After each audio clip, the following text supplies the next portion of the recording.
Oui. Tout à l'heure, dans son intervention, Maître Abéron a utilisé une phrase. Est-ce que c'est des êtres humains?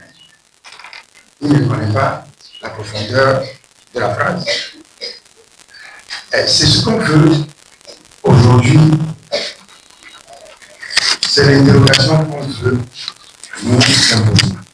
Est-ce que nous voulons être des hommes ou bien nous voulons être... Il y a un mot dans le texte qui parle de servilité. Quand un homme, on est civil.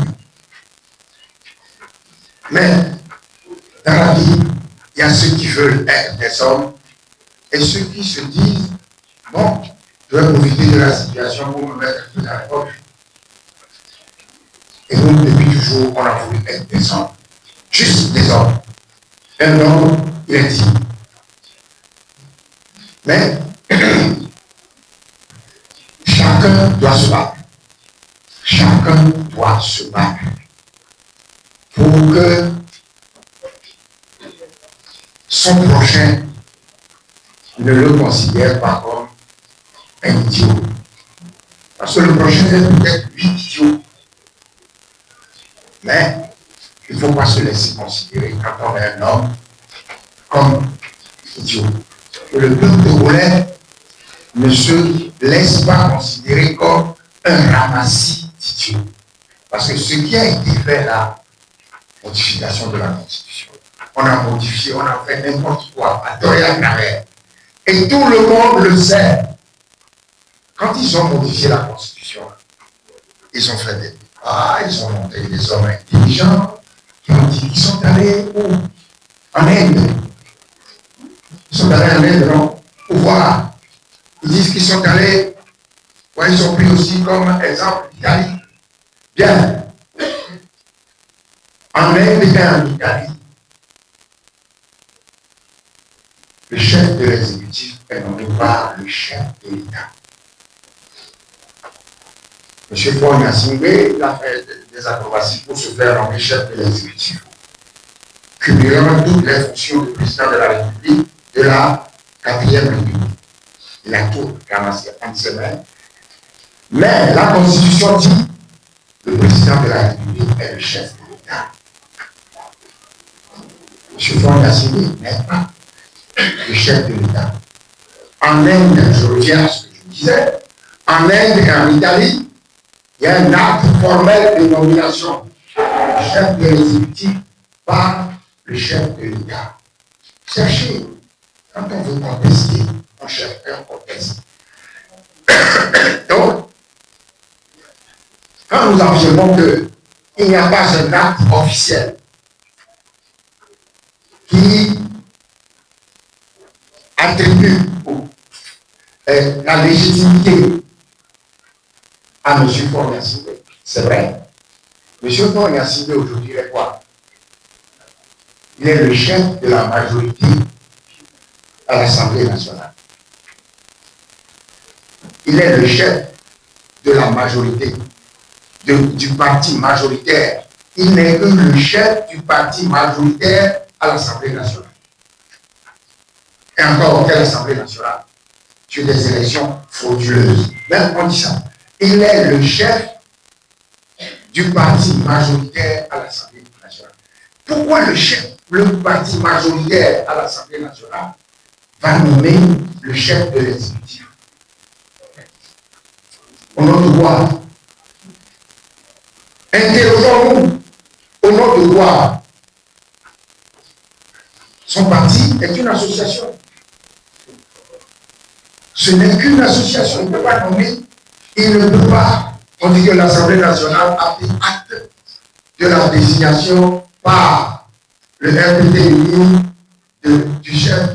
Non, ça n'existe pas. C'est pour ça que nous disons il n'a aucune légitimité. Aucune. Et nous devons imposer cela dans le pays. M. Faure Gnassingbé n'a pas de légitimité. On dit, en Inde, ils disent qu'ils sont allés voir en Inde.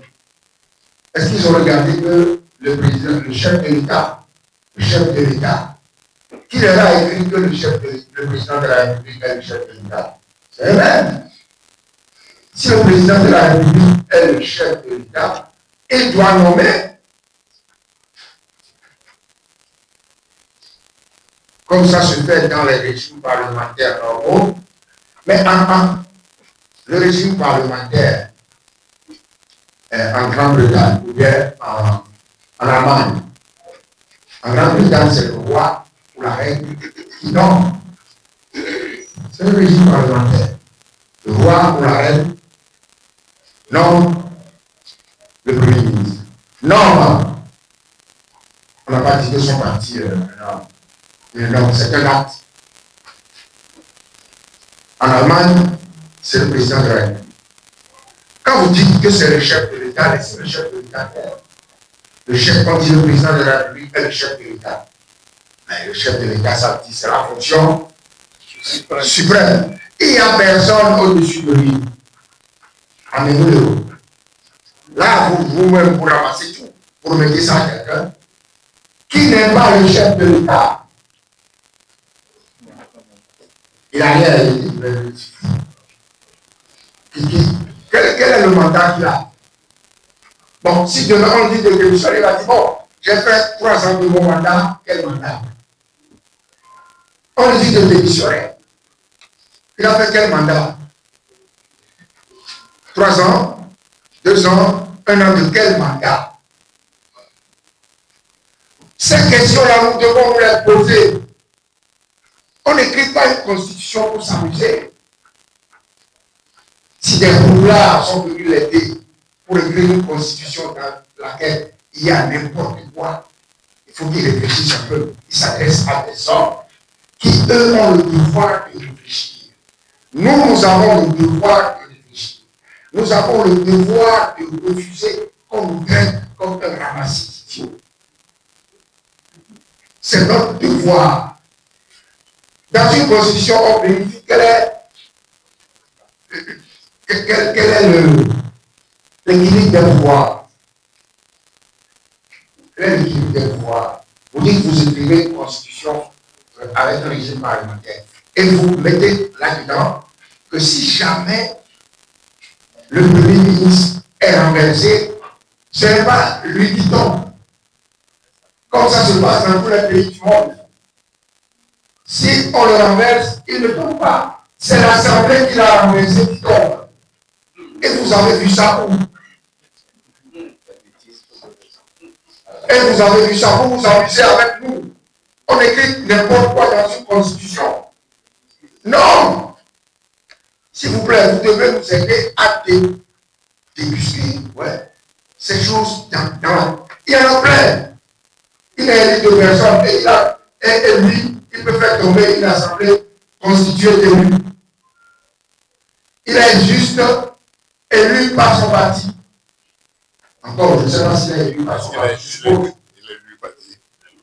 Je suppose que, à ce moment, je suis président du parti, je suis élu. Maintenant, écoutez, ne nous avançons pas. Cette constitution ne vaut rien et est une insulte pour les Togolais. Et nous devons la combattre. Et nous allons voir, nous allons voir qui va combattre cette constitution pendant le processus électif à venir. Et on dit, bien agi. Non, ce n'est pas bien agi, bien avaler, bien manger.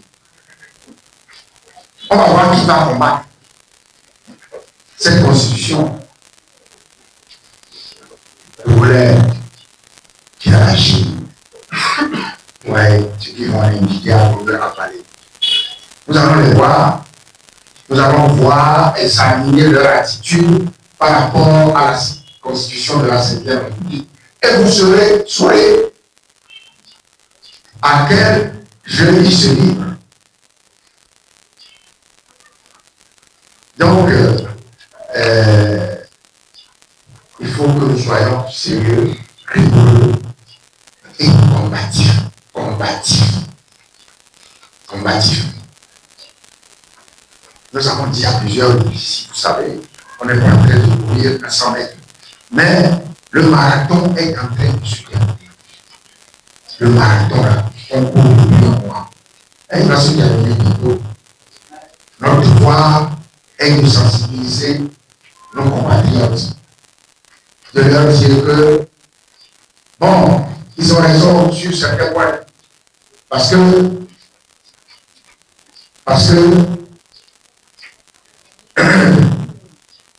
à un moment, ils étaient disponibles.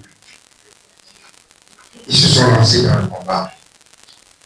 Et nous avons un peu dilapidé leur disponibilité. Il faut le reconnaître.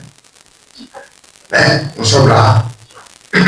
Et notre devoir est de leur expliquer.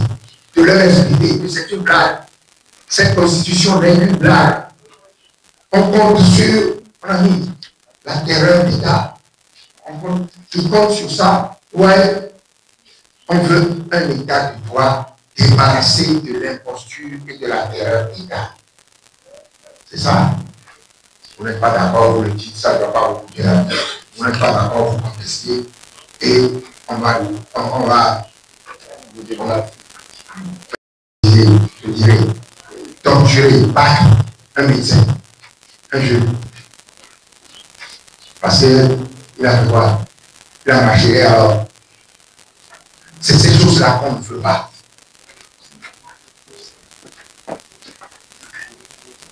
Merci. Merci. La Gazette du Togo, une vision sur l'actualité togolaise et sur le monde. Rejoignez-nous sur le www.lagazettedutogo.com ou sur nos comptes Facebook, Twitter et YouTube. Pour tout contact, écrivez à contact@lagazettedutogo.com ou appelez le 92 80 88 53. La Gazette du Togo, c'est l'information en continu.